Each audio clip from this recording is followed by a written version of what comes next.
എല്ലാവർക്കും നമസ്കാരം. എൻ്റെ പേര് രാജശ്രീ. നമ്മുടെയൊക്കെ ജീവിതത്തിൽ പല കാര്യങ്ങളും പല കാരണങ്ങൾ കൊണ്ടും നഷ്ടപ്പെട്ടിട്ടുണ്ടാകാം. അതിലൊന്നായിരിക്കും +2 ഇല്ലാത്തത് കൊണ്ട് നമുക്ക് പല സ്ഥലങ്ങളിലും ജോലി നഷ്ടപ്പെടുക, അല്ലെങ്കിൽ നമുക്ക് ഇഷ്ടപ്പെട്ട കോഴ്സുകൾ ചെയ്യാൻ പറ്റാതെ വരിക, അങ്ങനെയൊക്കെ ചെയ്തിട്ടുണ്ടാകാം.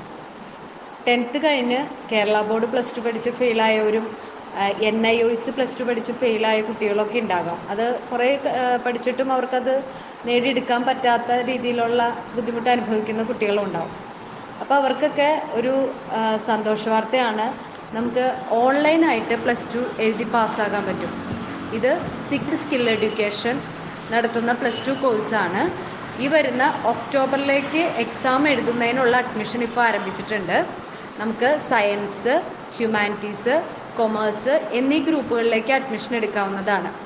മിനിമം നമുക്കതിനകത്ത് 5 വിഷയങ്ങൾ തിരഞ്ഞെടുക്കാം. അത് എളുപ്പമുള്ള വിഷയങ്ങൾ നോക്കി നമുക്ക് തിരഞ്ഞെടുത്ത് പഠിക്കാം.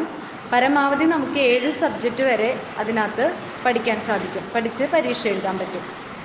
ഇനി ഇത് വിജയിക്കുന്ന പഠിതാക്കൾക്കാണെങ്കിൽ കേരളത്തിലും ഇതര സംസ്ഥാനങ്ങളിലെല്ലാം എല്ലാ യൂണിവേഴ്സിറ്റിയിലും നഴ്സിംഗ്, മെഡിക്കൽ, എഞ്ചിനീയറിംഗ് എന്നീ എല്ലാ മേഖലകളിലും തുടർ പഠനത്തിനും അതുപോലെ തന്നെ സർക്കാർ ജോലികൾക്കുള്ള യോഗ്യതകളും നമുക്ക് നേടാൻ കഴിയും.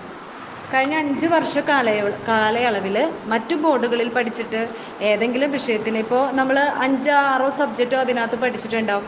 അതിനകത്ത് ഇപ്പോൾ ഒരു സബ്ജക്റ്റ് അല്ലെങ്കിൽ 2 സബ്ജക്റ്റ് പോയിട്ട് 5 വർഷം ആകാത്തവരുണ്ട്. അങ്ങനെയുള്ളവർക്ക് ഇപ്പോൾ NIOSലാണെന്നുണ്ടെങ്കിൽ നമുക്ക് 2 സബ്ജക്റ്റ് മാത്രമേ ആഡ് ചെയ്യാൻ പറ്റുള്ളൂ. 3 സബ്ജക്റ്റ് നമ്മൾ പഠിച്ചെഴുതിയ പാസ്സാകേണ്ടതുണ്ട്. പക്ഷേ ഈ ഒരു ബോർഡിൽ എങ്ങനെയാണെന്ന് വെച്ചാൽ, നമ്മളിപ്പോൾ 5 സബ്ജക്റ്റ് നമുക്കുണ്ടെങ്കിൽ 4 സബ്ജക്റ്റ് നമ്മൾ പാസ്സായിട്ടുണ്ട്, ഒരു സബ്ജക്റ്റാണ് ഫെയിലായതെങ്കിൽ ആ 4 സബ്ജക്റ്റ് നമുക്ക് ഇതിനകത്തേക്ക് ആഡ് ചെയ്തിട്ട് ഒരു സബ്ജക്റ്റ് മാത്രം നമുക്ക് പരീക്ഷ എഴുതാൻ പറ്റും. അങ്ങനെ പരീക്ഷ ഓൺലൈനായിട്ടായിരിക്കും പരീക്ഷ എഴുതാൻ പറ്റുക.